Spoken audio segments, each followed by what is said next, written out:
long cha clear tu te chi bai kan bu ka che u tun chu ma hian ka bula hian pu Chris MS dong ki ma chua nge arong bol na chin te ron zo na hun kan nei do na tin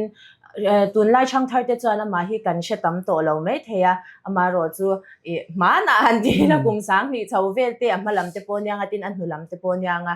arong bol na aro pui chin matin hla aphwa china azai chin boka a hla phwa dan chan chin te tin hla hi engzan nge phwa ti te po a chan chin tlang pui kan on zo do na ni ama sain chi bai hanin buk ve photi la dero enge introduction nei ve photi la chung ko chan chin te pian le mur na ang chi te nu pui fanau nang man chuli ti ang chin khamin han soi sak le tera soi thui du alo deu tai la ka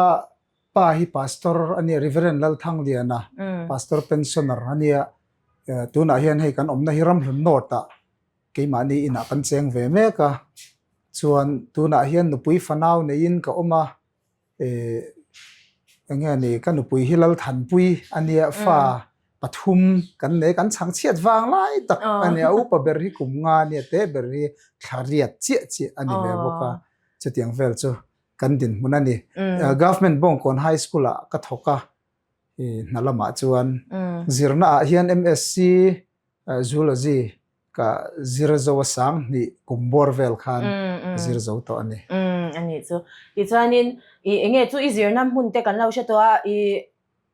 i school kal na chin min shil phot te kan ti te angi hi ka school kal na hi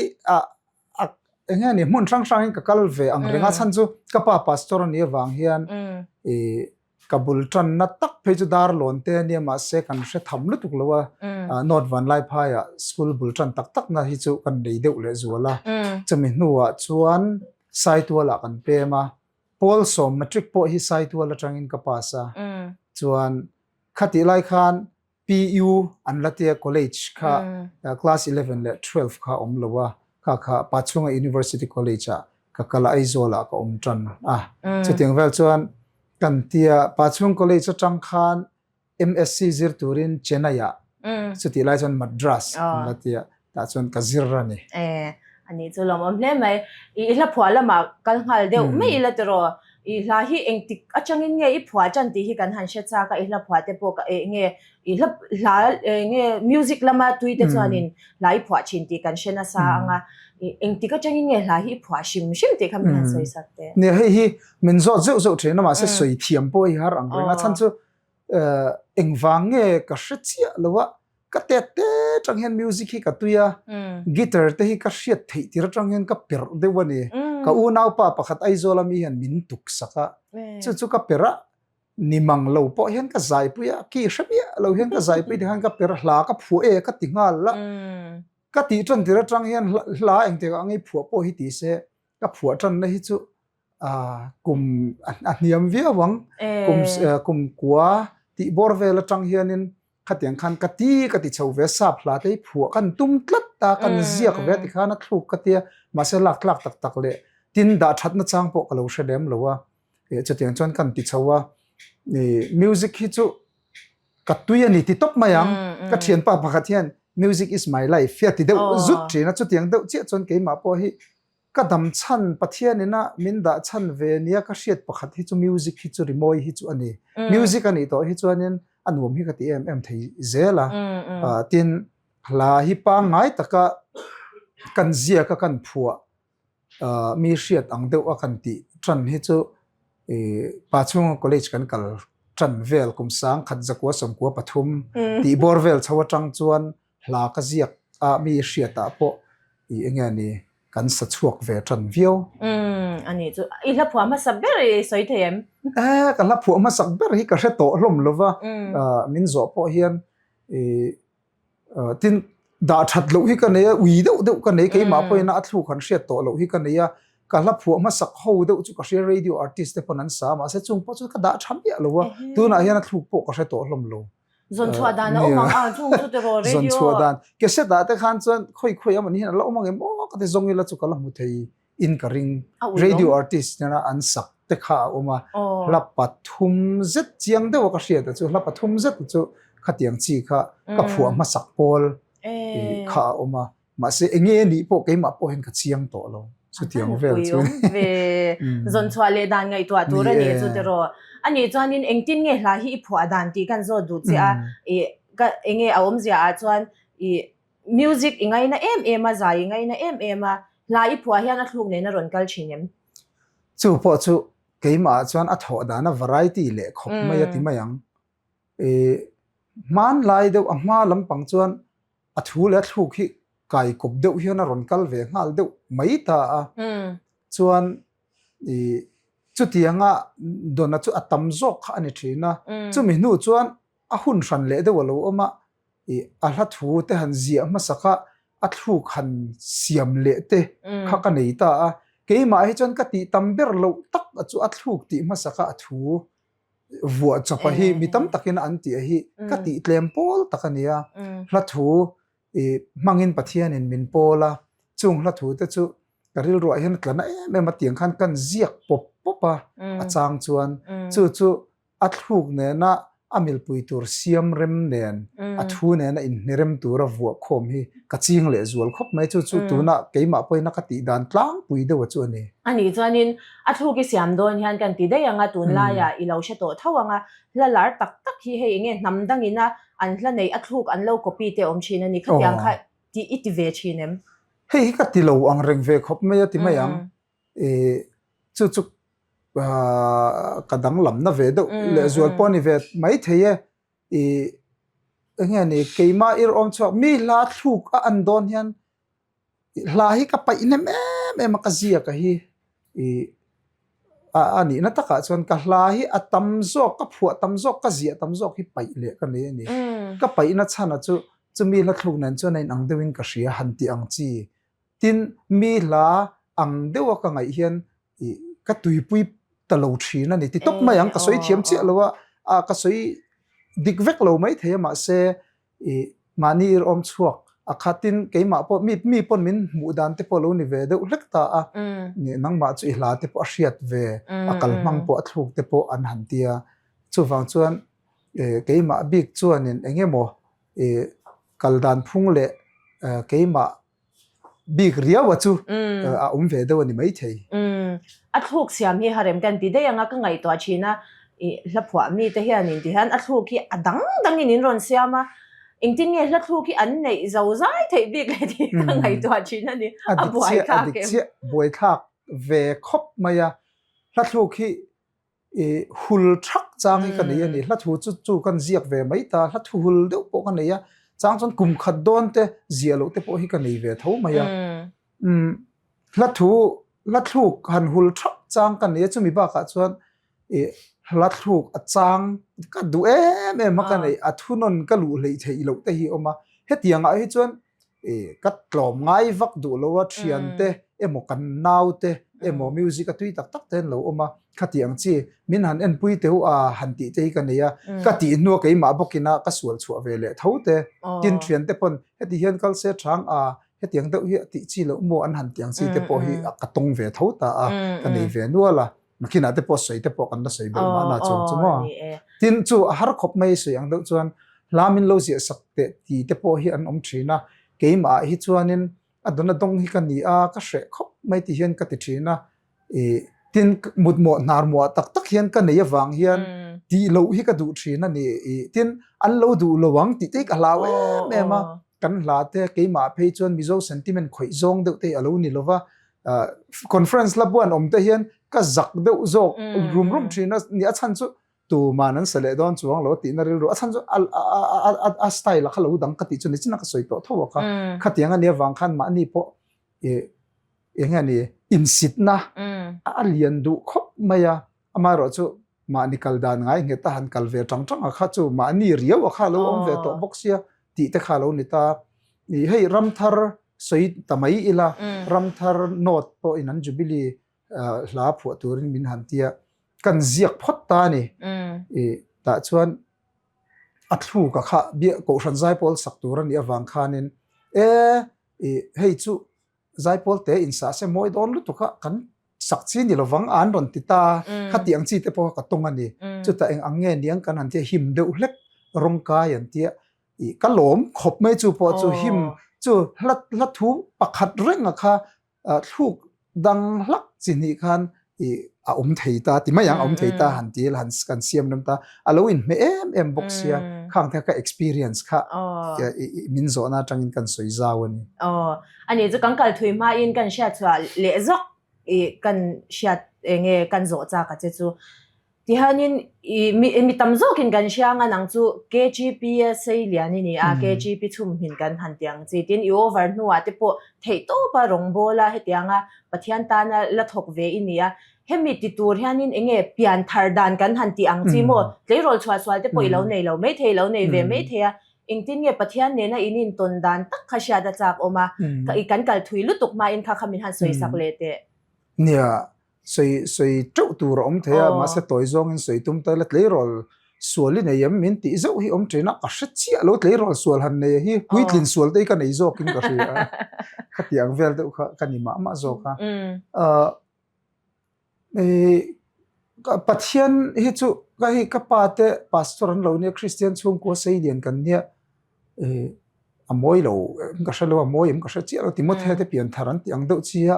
Christian no na than nan ve bur mai hi ke ma hi kan di na chin hi oma love song te poi pho to em te hi min han tia pakhat chama lain ka ziak ve kha ani mai ka sangai lo sak tura pen ngai lu tu lo ni sak la te chu engemaw kan han sak hi chu om ta ka sak tura po ka ngai che lo ka ngai sual chuang lem lo wa chu ti rol chuan kan chung ko in kai hruaina dana kha ani chu chuan pathian lam hi min hnai tir em atin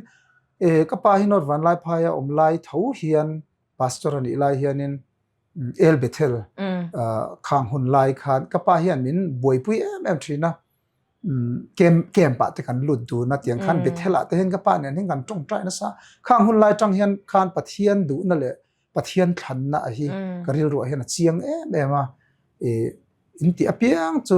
mishing tan anga tilwin pathian tan anga ti zokin chak takin tiro uti hian min ne em a ka thil ti hi pathian ta na ti kan ni ti ka chian chuan engkim mai hi alo nuam ani ti te ka chiang tharatin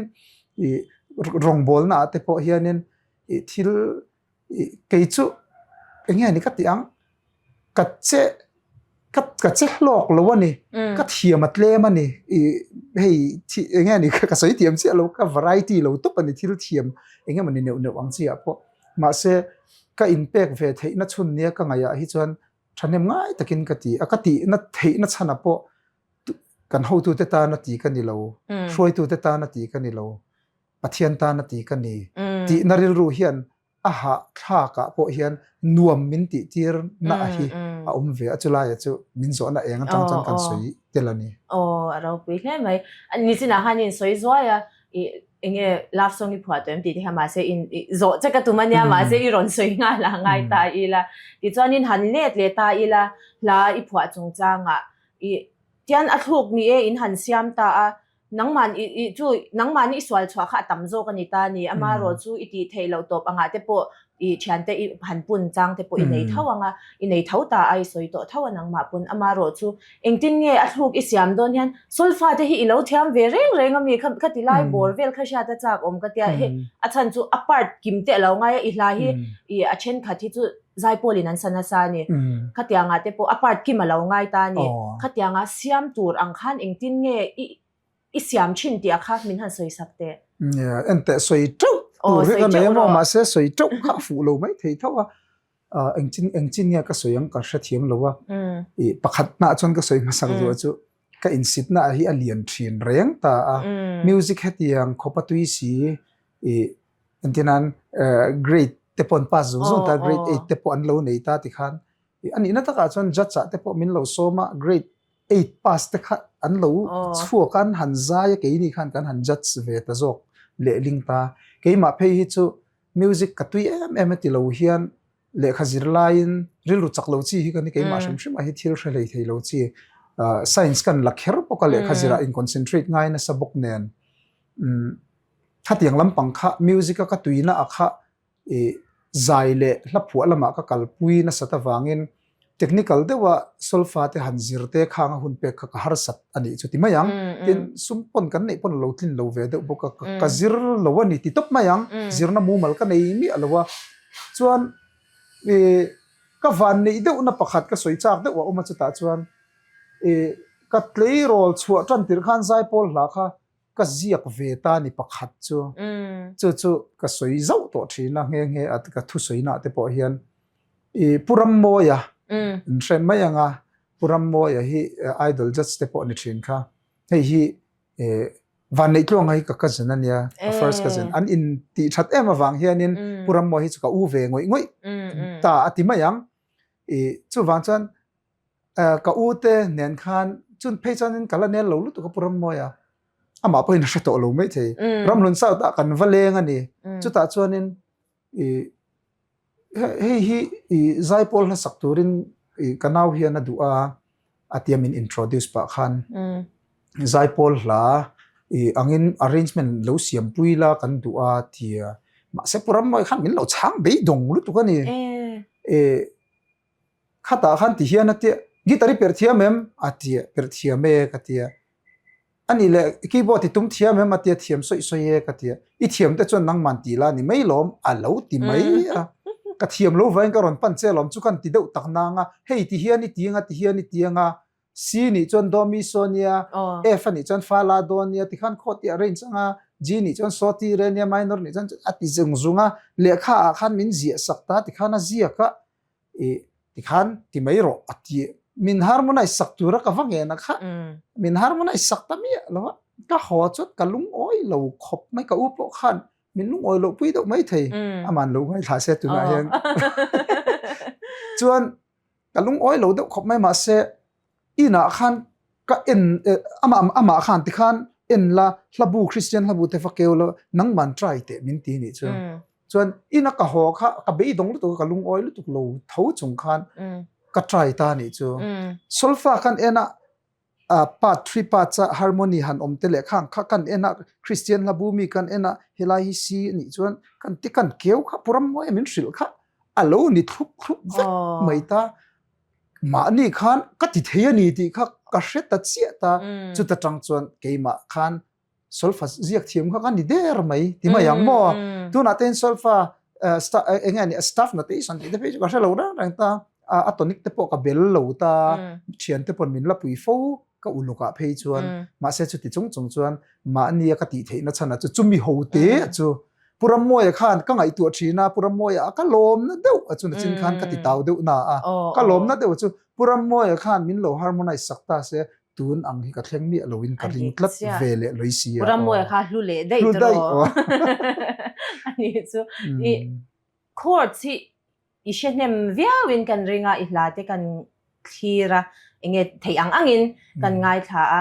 hei mizawina akilai kan hanti mai ang chi te a le zuk china ni nang ma hen hei signature hi ni ve de uboka I chord si I shebel le in ka ring boka I inzir bel zel bokin kan ringa khami chung chang kha soidui ne yam soidu nei vak lo nei vak lo na chan chu ka hredu tuk lo wa ti top mayang ma se music ka tuina le tin hla te kan lo ngai thana sa a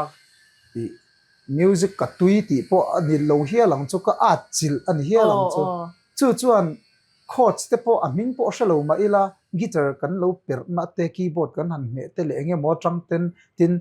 kan min lo inspire tu thil chi sang sang alo oma diminished chord kan han ti te augmented chord kan han ti te po kha kha tiang chi kha ke ma han betil ve de ungal than aum sia chu thiam wang ni lovin chu thiam wang ni lovin than len pui kan ni ani chu tiang zong chon soila dik zokin ka she ke ma chon min ron ta se ron tlak lo ngotang tiang ve la ni ron ka chu min ron vak su le ama shim shim hi ni china asoi ang khanin thil hi ati ama ti tur om hi hei valen mei po ni lo ngai to char zan po mu thei lo ang chi khania chu wan cha aril roi ti ha vak chi po ni lo alo dam lo puyang ti te po ha lo ma se mi ma mo tak takina an ron pan che cho inar chuang lo wa te ro thu danga ka khal le ding enge inkar thak de win ka zot don chi a I zain mi pui ma I zain ma saber ka she cha ka min zot zo thina mo adikin ka ria not van lai phai kat ki le thina ka tet lai tak tak ani wang not van lai phai hen senior department ta ka kal ania chuti lai chuanin senior department ta khan min zai tira kalar sakpo kalar sereng Christian labu fak ulangin isu lu berkan chandam tu ti kha guitar ka impera ka zaya pani na kan ve ni enge mani zai thiam lo in ti deuh ang chi khai lo ni ve zai thiam lo in ti deuh ang chi hi chu kan ni ka thiam che lo i zai thiam lo min ti se chu ka la na view loi mai thaya ma se zai thiam chu ka in ti lo khop mai atin i anui za thla mai thaya mi min riat ve lai ti la nang ma pan chu kan tet lai in kan thin chu an te sang ning za ne ni kha true color album sang ni pariat ti ve la mani kha o khang vel hun lai po khan min som ve te hian ka zai hre ngoi min som hian ka hre lu tu kha hi zai thiam ve a han mi riat ni si kha min som lo hian ka lom zo chu tiang vel chu kan ni chu wang chan zai tu ra siam hi chu kan ni chi lo in ka ria i chuan in soi zoya i sa phla te po in phwa a i eng ti tia sa phla kha phwa te nge ini ti kha kan sha cha ka eng ril ru he ka put po khra big lo wa ka ngai na ka sha chuang mi alo ma sa chu mak deuh mai chu ka tet lai atang hian chu not van lai phai khat ani ari lo thei thin lo ka tet tek lai ka ni wangin not van lai phai kan om lai khan chu guitar fel ka nei ka pan min ron hona kan ti fel tran ti ra tang hian hlai hi ka ke ma hin ka phua mi zo la ai khan sap la ka phua jok tlat sap trong ka thiam po ni chuang lo ka at wang ani mai theya chuan anu izat thlak in ka ring da ulaga sap la te kha intin ka lo phu ngam ka te true color album kan phua te khi awa huai san thak o chu ka te khata khan la som pa khata oma sap la ka thiam lo hei ka sap trong te ka thiam lem lo ta ma se engtin nge ti khan ka lo zia ve the ka ti tu na den sap trong hian la ziak ro ti se ka ngam mang der lo wa mani lo khan Christmas ma lo khan Christmas la hi Noel chandam tu lo kal ti hi ka zia ka ni ka du lut tu ka Stacy sakatan hian ka du sak ve boka chuwan chan Stacy ka pe ama pon tu lut tu kama se ka phu hun ka atlai lu tuk to a Christmas don nai ni wangin ti man khan ni talova chu Stacy khan asa phla in ka du atita chu sa phla in ka zia sakta a ti chu ka lo la ti ve thei do tho mai ka tia mizo la tho Noel chandam tu local ti kha asa phla version khan sak thei thapin ka siam ta akatum ka ti ni mi lo tam Stacy na du awangin ka tia Stacy patient asa phla hian ka du jok ma ati ve hi la chu wang chanin kala bo kui thak lo thawani hi kalo lau ve do mai lo lati la chu ati te pok lati ve thei mai thei ni hi ati na ri lu chu ka pu ma sa chu thang khat lian sa phla ka ziak lo ni chu to na ni e te ro ani chuan sa phla in zan ngei phwa ta kang isoi mai them ka shat chi alowa sa phla ka phu ho wa hi lian ding pui album asa phla album a khan soi sual lo tur angai la pathum om nga ka soi sual pon soi sual tam lo tur ang la pathum omin ka ring achu tiang vel chu chon pensi album a khan la pathum mo pali mo asa phla album international de wa release ve man lai mi a khan ta khan om boka chon keima album a khian om boka sa phla hi ka zia za chi ka chiar chia lo ka hai chuak zo chia lo boka la som ni vel ta chu ka nei chu ka ring don I hai chwa lo ten en phe chan mo som ni cha vel chu ni don chu ti chanin mizo I la phwa zong zong sa phla ni mo mizo la ni mo vai la te lo phwa ve lo mo vai la ga lo phwa mi lo ani za mizo la mo sa phla ni mo la engza chi hi nge I lo phwa nge ka khai soi thei lo ni pon nang ma na isha kha min zo khai tum do a ka ria ta wang khan mak ve do mai chu la phu hi ka chir ngai mi lo ni chu ama pon min zo trin ka shilo ka chir ngai lo ti mai hi ka chinga a chan po ka lo la phu za chir hi ka hre tlat ni chu ka hre han ti la hre ti po kha moi lo mai theya inga tinga chu hre ti ta se ka hre na chan po chu ka hre chuang lo ma ni la phu han za than chir ve la ti ve la kha ka eng lo ni mai thema se nang ma ni wangin tukin zi ma te wa ka thowa dar nga ka thowa ka la phu zat te ka la phu te ka lo zong khom eng ang nge ti kha kan mu mai la chu ka phu nem lu tu ka chu ka te tanga zia ka ni wangin la bu lui te po keu tu ro ma ni a thluk la hriat vak to lo te po la bu te po ka nei ni ma se khang kha tiam lovin sakpa ngaya minana han sak ve deu mai te tin tun hai hen project ka nei ve deu boka chumi at thlenga hla kan zia zong a hi hla somruk mizo hla bi ka chuan e hla engding a ka tiang sak tlang lon ve deu mai thei ang chi ani chu ti mayang ani chu ni chin nai soidan manga kalau chut thei dana chuanin saklang lon thei kha chu thu shan lo ni ta se i phwa zong chu zavel chu ni don ni ani ang hai chuak ki la chu mo la tha tak man lai zai thiam te pona min dil min ti to pui khum hial ke man ka save don ka ti ma se ka da troll thak te po tran pui na ngai tu ti te po a chan chu ka save du don a shit na tlat ka nei ma se kan sale ta si lowa tu ma sak mia lovin ti khan a khatiang chi kha a om ve nu al mai anyang at zavel chu atlingang za ai puna tam me the ni ka rin da na chuan mo i ni china po han pai le me te poi lo nei ta a uyom ka tia khan te po kha han eng lo le vel mi la thluk ang deuh ka hriat hian ka tui ta lo ka tui lo zual thina ka la kan phua zo reng po hianin ni a melody tha deuh engting ka ti ang hei ke chi deuh kan ti do na mi tiang chi deuh alo om hianin mi la alo ninga kan hei kan thua ka ta lo in register deuh engamo aninga o ti ka hlau thon hian chon ka thian te ka thon vat thina ka unau pa te po steward te poi soita mi la thlu ka angem ti hi ka zot vat thina kha tianga alo an chon ka pai le thina an lo ero chuan khabi kha engya ni compliment ta ka ngai deuh thunga ti kan confirmation atan ka mang ta mo asap tong kan mang ta wak chu ani jani kan zole chak che chu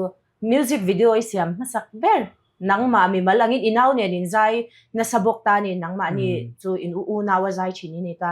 I nangma na music video siam sak ber kha sha ta cha kon ka fan soi ngam thiam chi alo music video ka siam sak ber hi o karin danin I hei hi ka nge na cheti ha kan u na khan kan sa kha am saber te jinga mi ni karinga khami rual tho khan lalpa chu chuang ro sa ti ka siam boka alar khop mai ha chuan ka ngoro ka be seiram ti kha ka siama ka be seiram kha amma sa sok mo ka chiang lo khoi nge ma sa ka chiang lo chung ho chu amma sa lo halom viau in karing ani chuan mo I hlapwa midang in an sak ang chi te I han ngai to wangwang ta la hun ka lo peng che ti khan han ngai to wangwang ta la nang mani saka mo I unau te nan saka ni mo mishang in an sak music video hi engza vil ni omang nang ma tel na po tel lo na po ka fan that hiam lo fa ani chuan ti hang ka zo tang che in unawa music video in siam le nang mana music video siam po lo ni ta se engzat vel ni chupo chu lo la chiar ngai tu ngai mi lo thaw ni ta mo a om vel ma se chu ti ral mai te po chu hei ka nge na che ti te po unaw bang bulading unaw ti te pon fiam tu te ta khan an lo ti china khang ang chi te po khatuna hin en tur om mu mal lo ka sha chiang lo engma chu om mai theya mu mal to lo kha om nu la chung zong a chon video ka siam ahi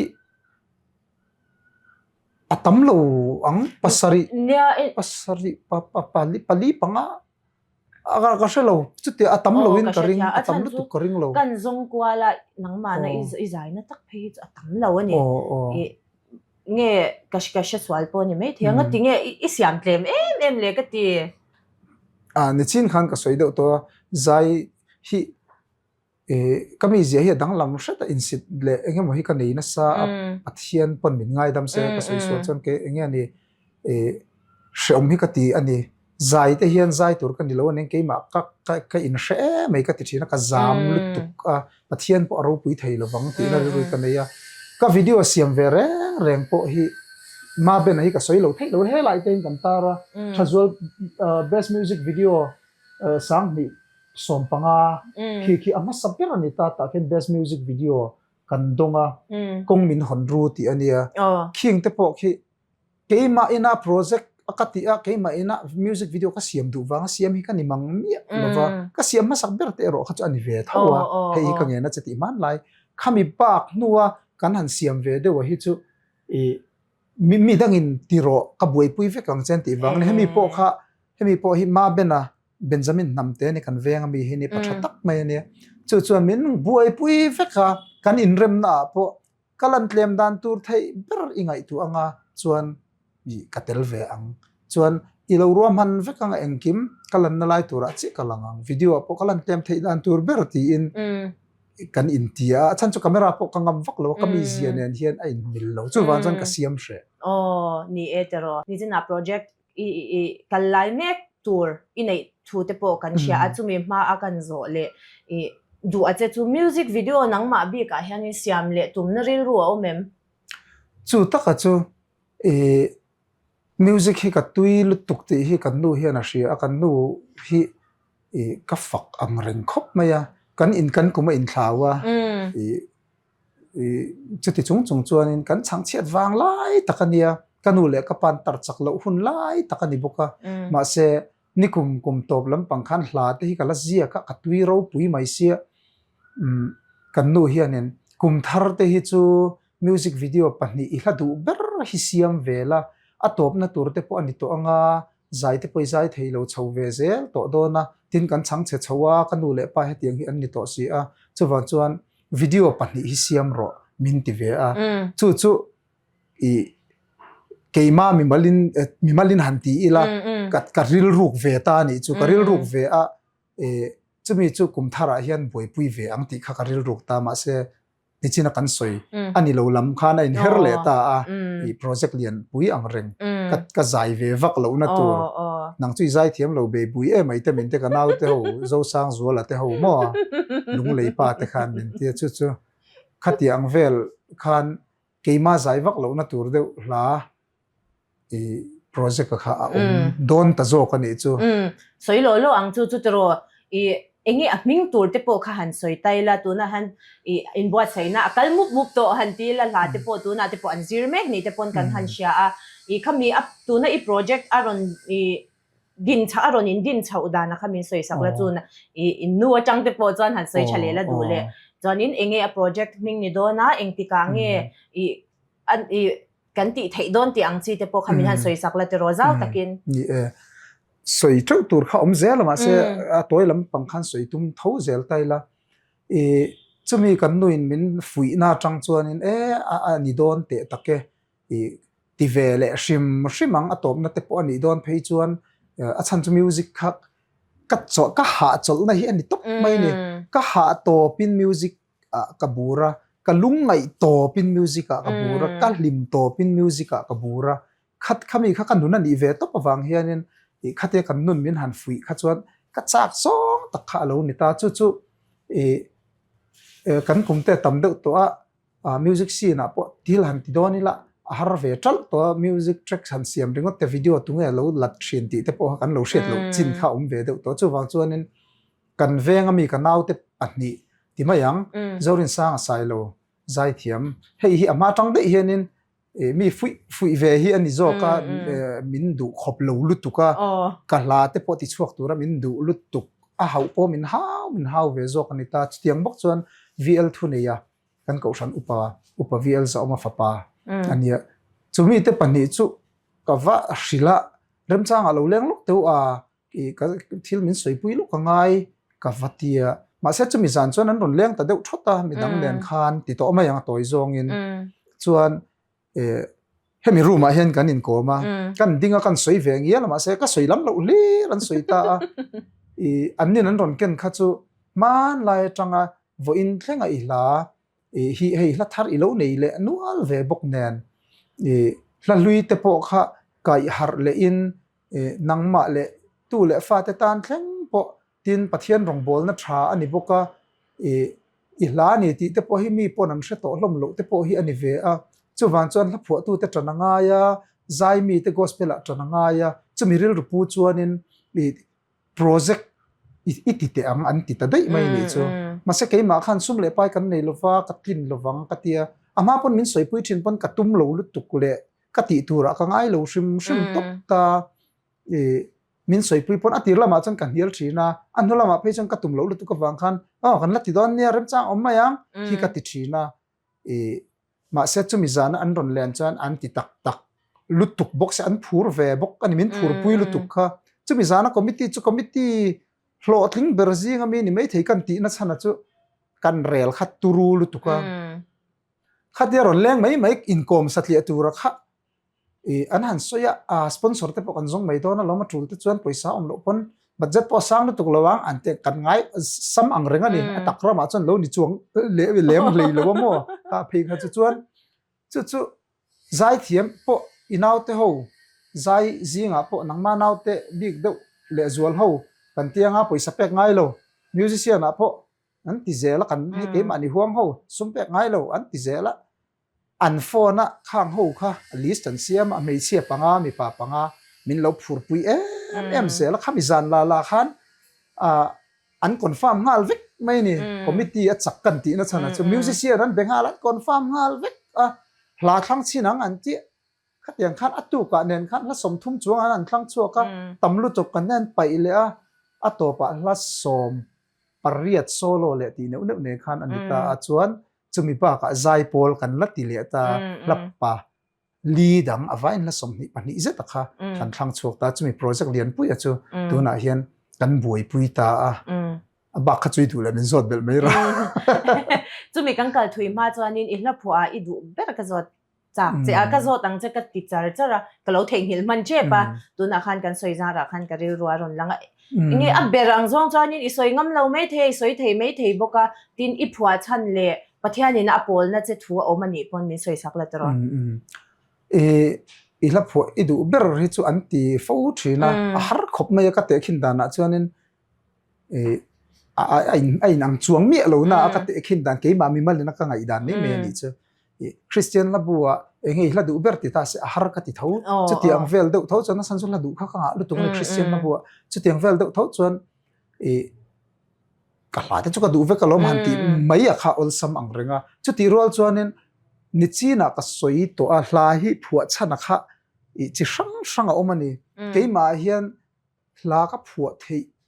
hi ama khop mai pathian hian har satna min to tira om ngoi re thei ngoi in shiat na te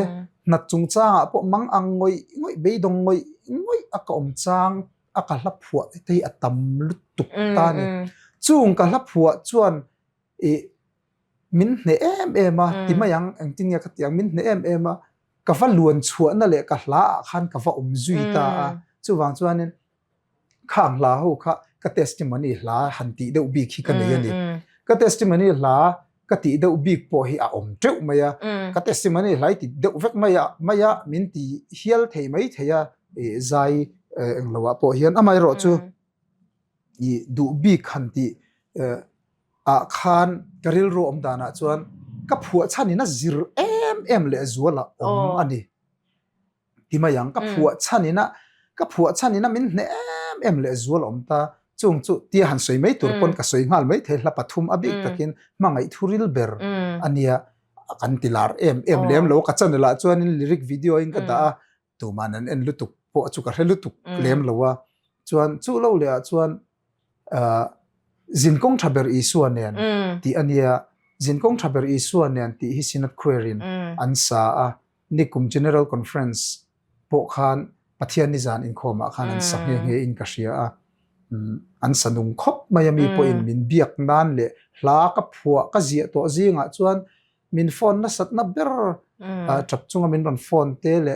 phua chan hre chak ngoi te sarmana ka mangdu engei phua chan min ron tia min ron pia hla kol ka don na sat na ber po ani ve hial ome chuan chumi bak le chuan tu na kan project ka hla thar hlak tur siam tu choi moi nan ti ania kan project khan chin khan a ming min zot take project ming kha atira chuan keima hian siam tu choi moi nan hi ka du ber ma se chu keima kha kan project a chuan chu athu ber kha kan lo ni chu thu lo ber kan ni ta ni chu thu lo ber asan chu project a khan ka rot ni mi lo ni ta an mani vek kanau te rot vek kha ni ta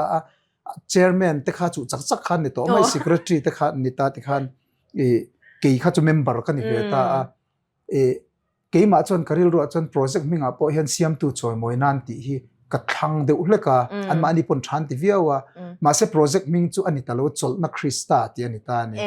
sindi saktura ni nge kan soi mai nga a thalut tu ka chol na krista ti chutin tu na kan soi zong keima mi zia te kan nun depressed chi thin zia te ka ngai tu po hian chol na krista avan fu tak kamamo tak chol na krista a project ming hi mi pon in me lutuk Krista achol a hi in me lutuk minti ni chu van chan a fu che ka te ma se siam tu choi moi nan ka soina chan khera chu ka du na chana kha nge ni a project minga tan hial po a ka du ve khop ani ti kha ka soilan tum na mai ani ta achunga achunga eng thungi om chu mi a chuan ti te khamin soi sakla I testimony hla te po lo ni ta enge iton zong zong kha chu soi chua po arem kher lo mai the ama ro chu enge hun har sa iton lai ani mo him om iton lai ani mo po ni se soi rem chin ang lai khamin soi sakla te ro I phwa soi rem vek maya ang gap pen mo ka soi don I du bera kha soi vek te po cha om veo ma se siam tu choi moi nan chu toi te in ka soi thei ngem enge ni he la hi ka phua ka tum ni alowa ka la phua tum ni mi alowa nia chum khat ram nun not biak in hlui thona hin kan samup mo pa biak in hlui la din lai are to mai eng tik kum nge ka hre to lo chumi chuan biak in atanga ka chuak hi thla hi alo eng lut tuka chumi thla eng lut tuk chu ka han mu hi ka thir ngoi mai ni chumi amak lut tuk chumi zan chuan karil ro ron lut chu avatok chi tak em ti kha karil ro ron lut ani chu chuan ka ngai to nai hruai ta I ngai to na hruai nga lem tu na ka hrelowa enga tinge ta khian atok chi khian pathian hian ata le enga tinge ta khian a om le thla khi ai khian hnai hret ta se tui hi alian hlupanga tsunami o manga khovel hi a chen na tlak lo khopin o manga khovel hi avir chak sot bokanga ni rei lo sot bokanga season in thak vekanga chen na tlak lo khopin thla tlem te aron nai lek pon om don hla le hret ta se season kha ni virchung reyanga mo gravity atlem sotanga chen na tlak lo a tho don ti te ka ngai tu ana lo lu ta ni chu ni te ka ngai tu zui ta ni chu ka ngai tu zui ti khat khami zan khan karil ru hi thil chi sang hi ngai tu a ni te ki he ai nai shet ta se kan kang vek don la shet ta se khovel tam takha chen na tlak lo ani don shet ka ti khan zia ni shet chau po khan a season zong hi athak vek mai ni chen na tlak mun then khat ta se kan in suan mayang khati ang khop khan khovel kha chen na tlak lo ni don ani enga tingi atok chi a lira khovel ta na tok chi a lira hian an omle soitur ka nga lutuk khimi enge ni solar system ringot a po hin ka tuil tuka chuan ma se ka soi lowanga kha chutin chu tiang zel chuanin hei mishing taksa po entina mai zinga dam taka kanan thori mo te mak matu mai an yang ai tu a chian chuan adik lo thei hi ka taksain fail thei tam lu tu ka kidney fail thei dan te mo ka thisen na po ka blood pressure zong tu na po hei ka nge ni tu nai ka project wang te nge ka shelo ka bp te sang ani thi thut na te po tu nai khovela tam lu tu kan thisen chunga thau chi lo om chati khati atam lu tu ma se pathian in zinga dam takani tin min han kai thot atok chi kan taksa han om mai te zinga glucose evak taila ani na taka jong ka thisena khan glucose alut tlang hala digest angai lowa sang hal tu rani mase kan liver mo islets of langar hen anti mai khami khan insulin ron siam ta a insulin khan enge ni atok chi khana da glucose ka izo chi khan sang vak tur kha thisen te sila mi pa ngai chana ngai reng glucose ka ilo char taila heta alo in check khola glycogen angin kha glucagon mang khan atok chok te khan feedback mechanism anti mai ta science deu chuan science teacher kan iwang do ne kan soi thera a chiang thau in ka ria ti khan atok chi khan om char ta ni ani le chung zong chu khovel thilingai to tail atok chi om hi awan tam take ti pal thil thu a evolution ngai to taila ti pal thil thu a hian heng zong hi ti pal thil thu ringot hian athling thei do nem ni probability atanga chhut pon hoi ringot hian jing ni chuak atanga tlak thleng hian siam tu sul nu moi taka hian a mudu tan chon atok chi kan mu tur hi atam lutuk ti akha ka phuwa chana ni ta ni le thate leite a hervel dan zong siam tu duana ni ti akha karil ruwa ka phuwa na chana ni ta atlar tin mai hi ke ma hianin ka du ema a demo mai te ka sa a chita ka saka de chon a chang chon a thuri ngot itlar tin ka ngai tha a thuk ngai thami lovin chu tiang khop chon ke ma min ne midang po neve do tho ni ga ringa sinat khur hian an ron la chata timayang an save to na kan project ka tel don tho chungin timayang kan project ka hian zoram chanin chu sadon ani ngai tha ka chak to ngai tha ka chak viawang nakina project kan ron ti chwa huna po kan ti ve de kheranga ka inti nei tu au khri sei chu ka inti uwa in lo en vek don nei lo ngai tha vek don ne ti kha kan som le phot nu no chewani ti chuanin keimana i hla ka ngai tha ka du i shesa anga tu na po mangai thuril ber kha ka du lut to ka ngai tha ka voi khat ngai thang na ka nu ka ul ngalani a chan chu enge kan rong bol na chin te pathian ta na kan thil ti i claim ve te hi pathian in min choi san na lo mang chin ti kha chiang em a ke ni mitling lo hei enge kan soi thui lo ka nga mi le kha thiam chau te thang don ni se a rong bola hianin tling mang hi kan om don lo ani mi fel mi hausa te po nyang chu ama ro chu ui kha la ka ngai tha khang ka dul to ka i phwa chan ka she dua i tin tun chum i project ta te po tel don ni in kan lo sha a khami te po khamin soi sak la i phwa chana kha ngai nom te min han soi sak te ka she chak kan project ka hianin zorin sang sai lovina sadona nia hemi hi ka phua hian ka phua chan na chu tuna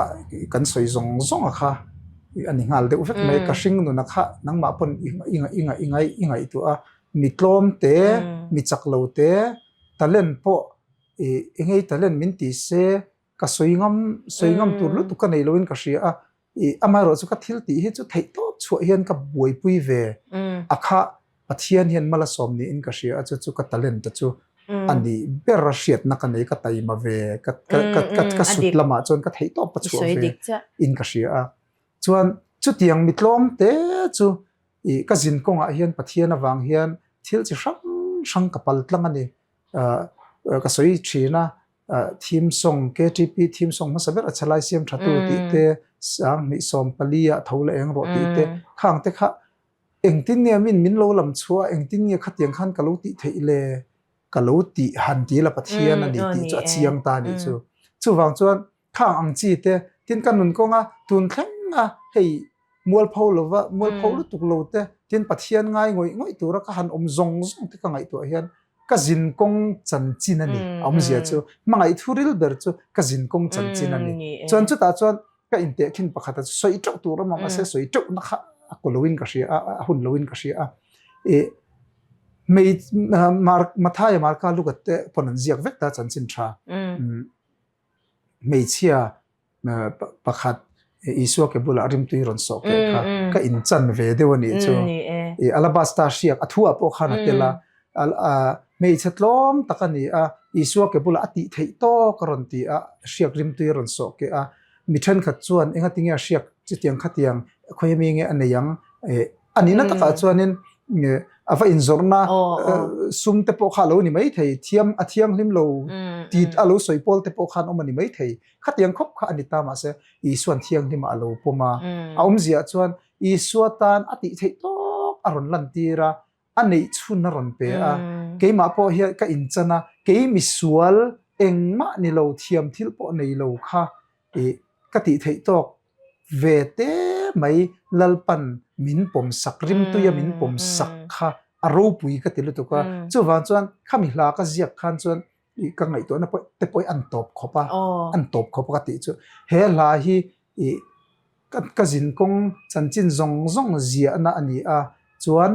ni hla po lo phuat to mi lo ila akom siam na ani ti khopin khami hla kha ka ti ni chu ma se ka in soi ang tinga ka tiang ka in soi van duai nge anu khan hla phu kha ka hat sat tal tuk tak takamo le nga la na chu tiang vel chu ni tin ka soi bel du zo ko ma zo sang zo la pa chu hian khami hla te khan min pui na sa ma thu kha te po ania ka soi lo thei lo lung le ami ania lung le son music school ania ani hi ka la reng hi kan phu a an kan vathona vana lo ve hian ron ti thoi zel bokamo atun lai lo mai te min lo ti puya khatiang chi min kanaw ngoi ania achunga hin kalom em chuwan chan han aming kha soilan lo ka phal lo ani zo sang zo la kan lo me zo sang zo la pachuau ani ani chuanin izin kong chaber I suanen kha soileng ha lo ang kan la soizel don ni mo kan du ain ang thei khop me I hla a hian nang chuan I du vek do na kha po kha ka ngai thana sa khop me ke ma pon ke ma chau po ni lo mi hian an ngai thana sa ni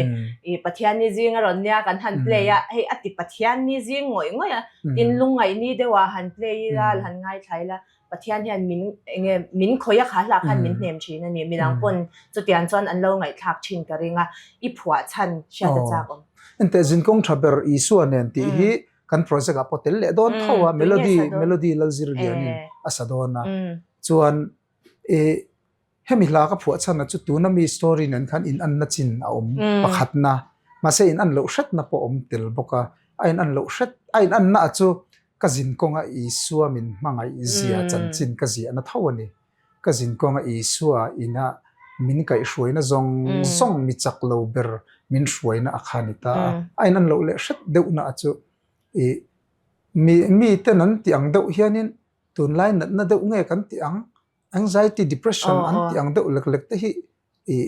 amoi lo mai theya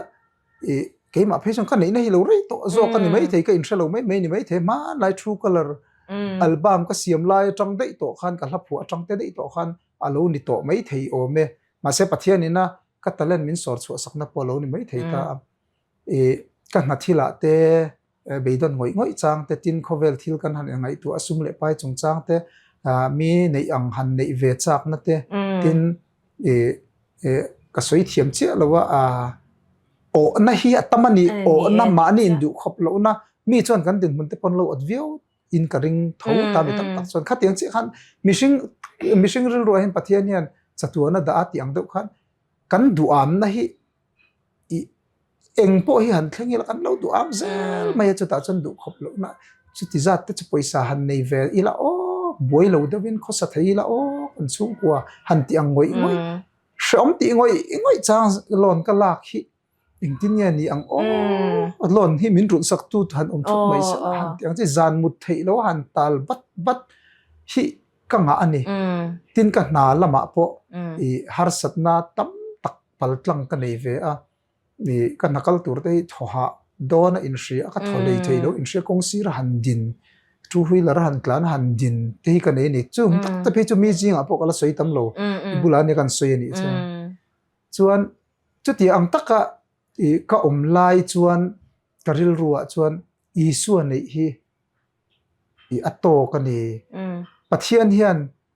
khovela hi chuan mi imi khwal na ramani a he ta kala oma khovela zungkai nget lutuk turin kan ka du lo che a hetlama hen ka chung lam hi en turin ka du che ani min tia hriat nei ka nei ani chu wang chuanin chung song ka har satna apo chuan a hla thu apo khan han ngai tu ta la jing tiana nangin min lo muaka ni le na nuam kong ji ma se han ti ringot te hi zana tong trai nan ka lamang ani chu a chan chu jing khowar de khupur ngoi chang lo ral mai ila o gen ka mutlan hen lo top mai ila o han ti chang te ka nga vel tu ta ne khatiang hupur ngoi chang kha ta ma se khati chung khan jing triana lali suan ban phar ka mit kha da na ni chu ban pharin min lo muak do na ni ti ka mit kha khan karil ruwa hianin afa thamuan thak tak em ka zo thei lo tur kong po ni se lali suan an chuan ka zo thei do na ni kong jim ma se nu ma ni ti kha lo chama lao ti kha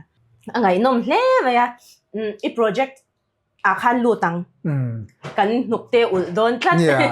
pathian ne na thil kan lo ti hianin pathian min kan lama ama du na tak amarin na tak kan nei hianin lo cham hi alo tak lo kan dil na te po min han chang chin lo in lang ma se thamuan na hi tlata pathian hi kan bel tlat hi poimo em ani te kha kan soi to I project akhan lutila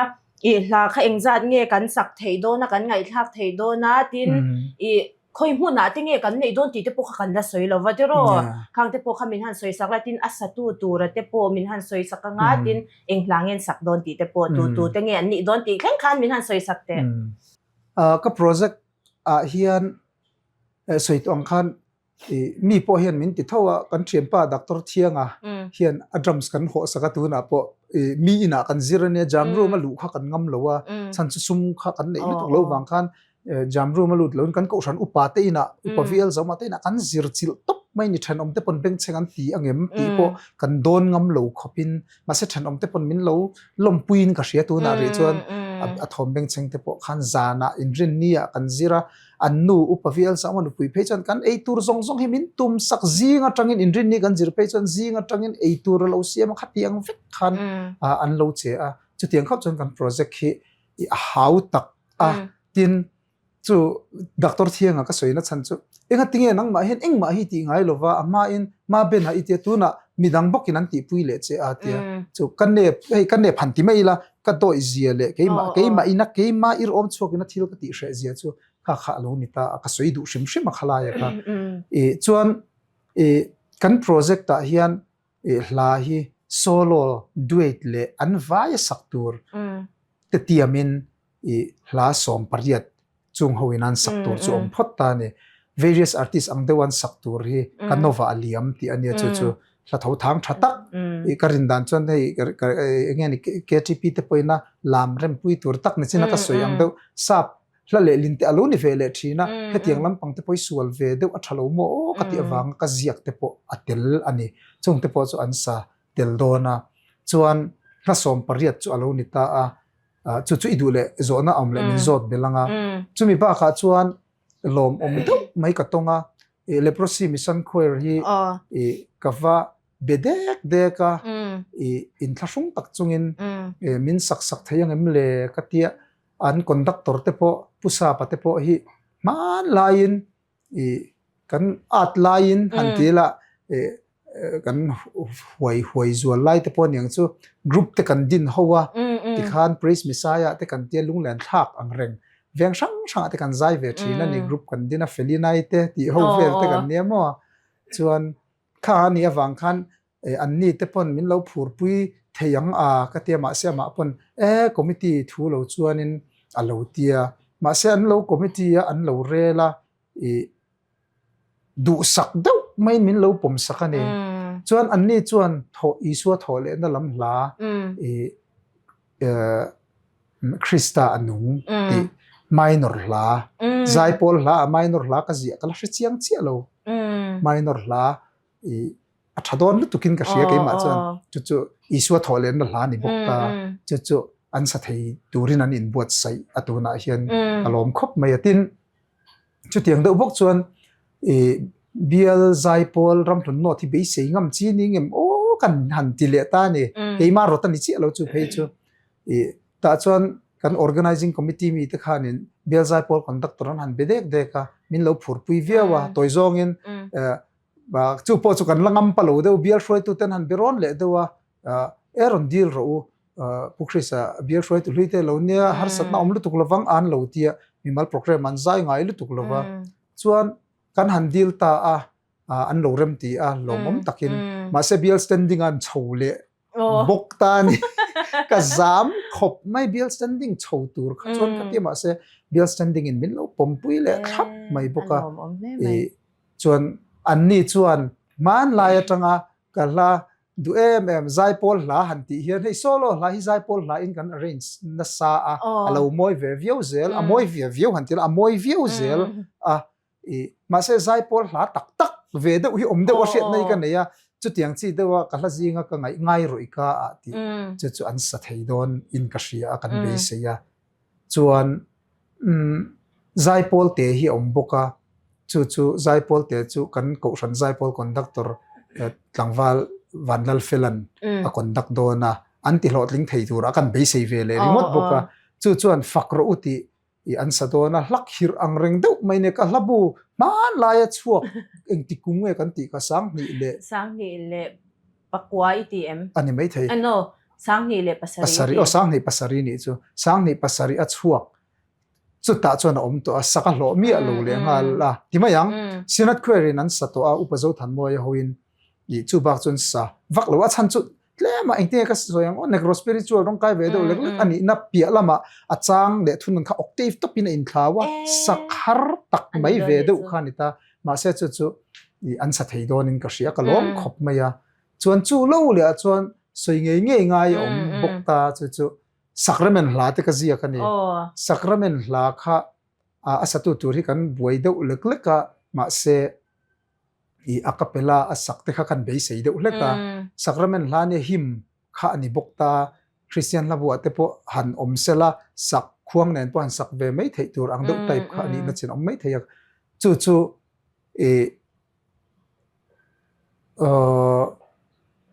again jubilee man na jubilee concert sang ni ile sompali ni ka siya kami diamond jubilee mo kami kumami musician tele khata thian ho ti mayang kami ho khan kan sadon ta Richard VL Zara ti te ko ka ti te ralte mesa mo kham te chuan mamoya pheng long ham tu te zirte ti ang reng te kha tin puma ruata ti ang te kha kan han inform chop dewa phur khop maya chon ai khom hal char do nam ni chu anuam don ne mai tin team te poi nei cha ni chu chonin mimal labi ka khamin soi sak lawem tu na khan mimal satura kha zoram chani na sak turi soi to a melody soi to a zorin sangan chon tunge midang ho khamin soi sak le Stacy ti khana chiang mai ka ria hei hian Jacob ho pathian ti kha ama version dewin moi dewin kan arrange asadona zoram chani hian la pani sadona nang mu hil mengla har roti conference la bu apom to hei chu hemile siam tu choi moi nan ti kha sadona arlalin moi hian arini hian amanga ina ka fak zualang ti sadona hi project awanga ka zia ka nitel nge him mania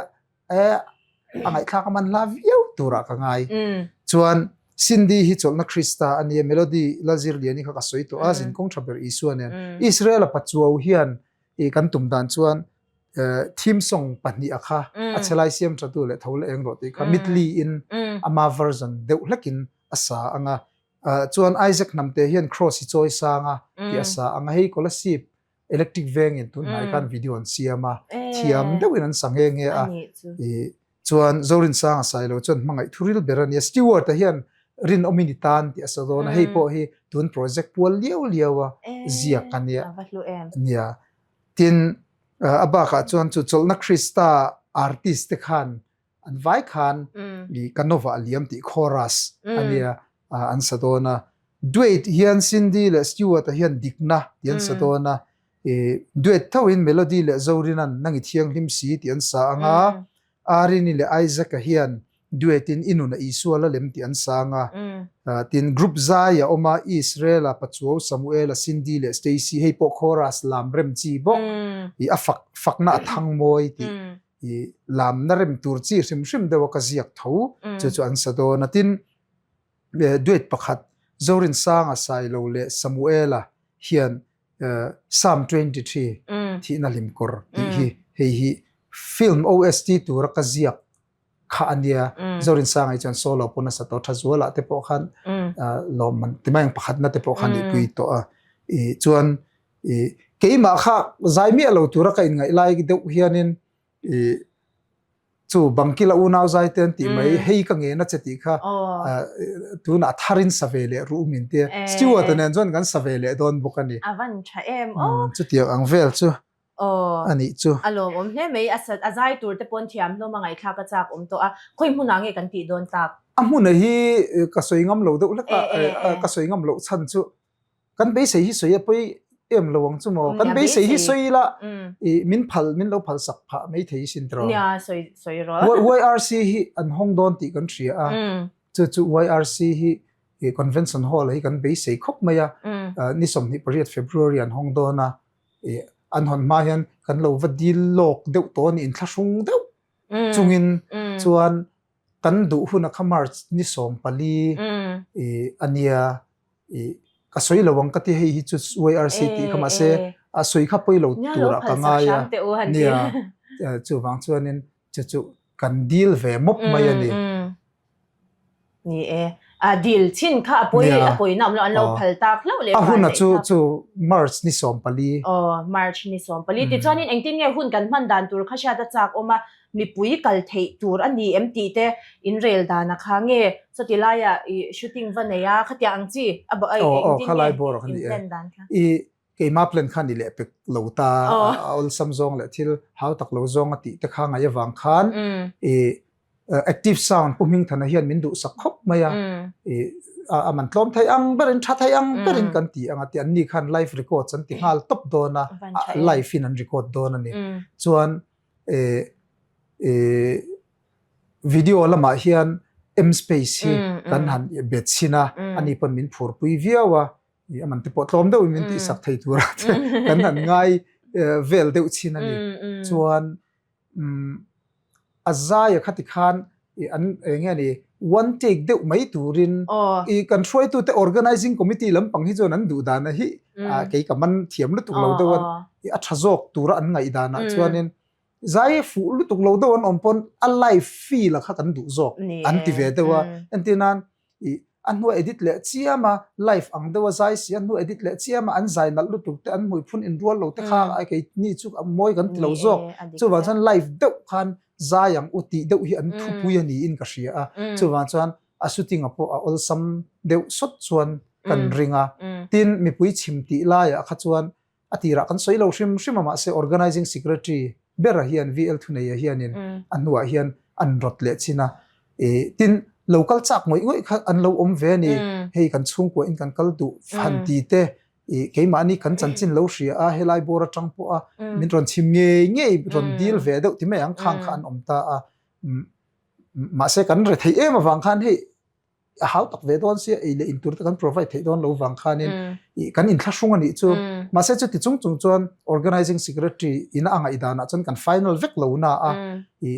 thian tha te le khatiang chi lo chim chak moi ngoi kha chuan pathian zara po kan project hi khatiang an pathian ro puina tur ta na ti kan ni si a hlok pui po an lo om theya chu wang chon adu tan chuan lo tel ro se ti a kha ni a kan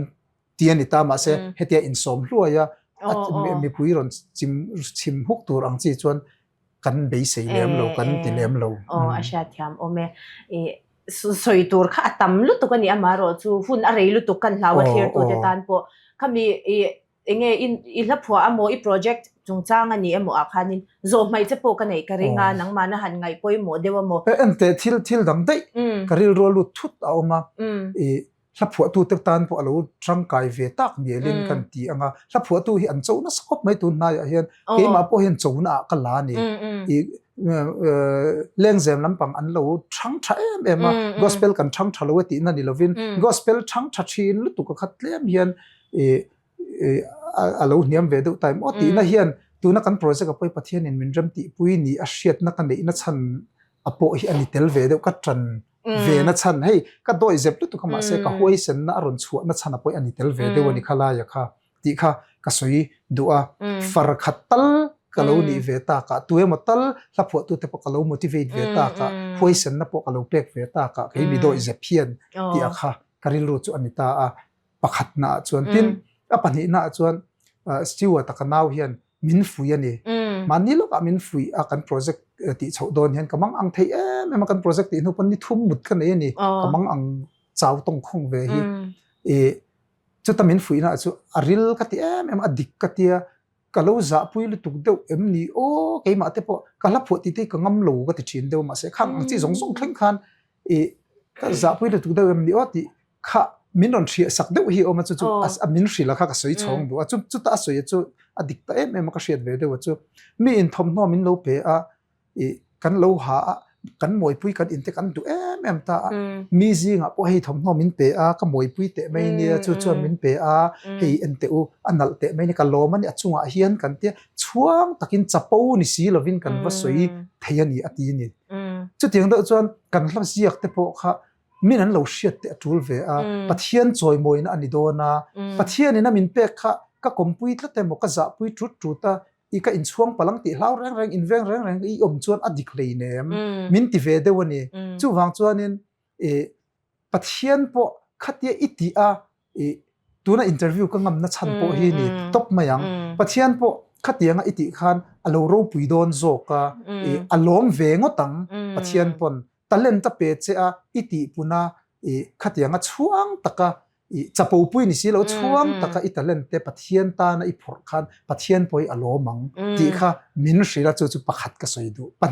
pani ka soile du chu ka u ina min fui na vele thong ka u hi grace lal nan pui ania ni a chan chen kha chu soidu alo mai la e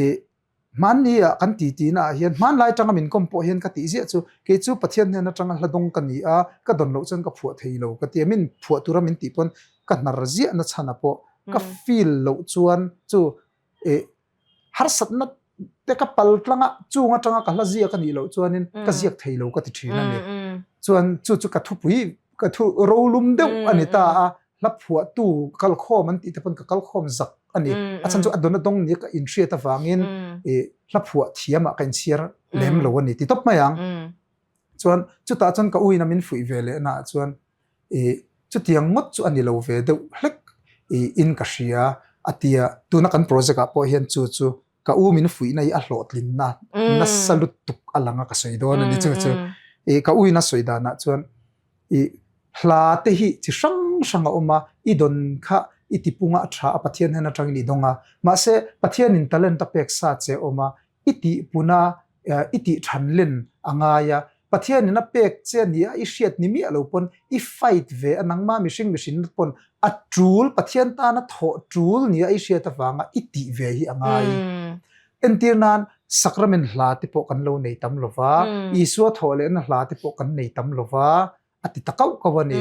heng te po hi ani na taka chon sakramen hla hi min pathian pol na don lutu ka wang hian anzia ka ni kher lovang isua thole na hla te po vatui pui em an zia po ni lovang a lo lutu ka heng lam hla te hi kan nei lo lutu ka mizo christian ten pathian choi moi na top hla te hi kan nei lo lutu ka chu wang chuanin e engeni e pathian ru puina ringot mishing lampang nilo pathian kan ngai na te kan mishing kan har satna thaler ko lo paltlanga hanti fel mai ni lo de pathian choi moi na top hla te kan nei tlem de tukti khamin fui ani chumi a chuan min ti har hok maya sakramen hla thatak kan nei ta der mai ni chu tun pro tu ka u min fui na tangin tun project ka om do na isua thole na hla kan nei ta der mai ni tun project a po chuan chu tiang bok chuan chu isu choi moi top na hla Isaac a saktur te po cross i choi sang ati kha a hla thupum pui kha simple tu ka engkim mai kha ma se apum pui khan isu fak na top choi moi na top kha lo ni ta ni khatiang chi khan ka u min fui na te po kha ania keima ka insit na te e engani ka lo chapo pui lu tu ka nga hantiang chi te mi mu apo lo moi lo palanga ti aka invent ve em thin tam taka kha chu tiang chu ani vek lovang a pathian ro puina turzok hian ke pen thein i ti la ya kha karil ro khan na sade u hian ron thok thar ve a chu hla phua tu te tan dang po khan challenge ka siam malani chu om zia chu e kan nei lo lampang te in nei thla te po zai pol tak mai in nei hla tha te po kan nei tam lo ta a ke pon zia te po ka tum mai thei khatiang chi khan kan nei tam lo lampang hla te po hru tila kan thei to kan chu pathian ro puina turata na kan ziak chuan pathian atanga inspiration direct in ka don hal mi alo po pathian in ron tinung du ang ti akha ka chiang ke ma hi a example kan ni hal ta ni chu ti akha ka soibel du chuan alom arau puilen mai voin chu mitui parol deu chungten kan han in komatin changle kan han nui bok boka ahla du ber saktir ka cha khop maya ma se hunin min dai lawa ngai tai latin ama hian alo she ve deu shim boka nakina azai te po kan la she zel tura ngai latin a project kan lai mek te po pathian in a hlotin na mela mutir kan du a kan lo chong chai pui chewanga kan tinga enge thuang takin inim bua saina te po kalsela in tumram han thlenge ula kan ti adu sakna kan hlan chewa tin lom thu kan han shil che ni ro se ole kalom le tu ke khati zong kha christmas zong ki manena hun kan ron man thei te chu ni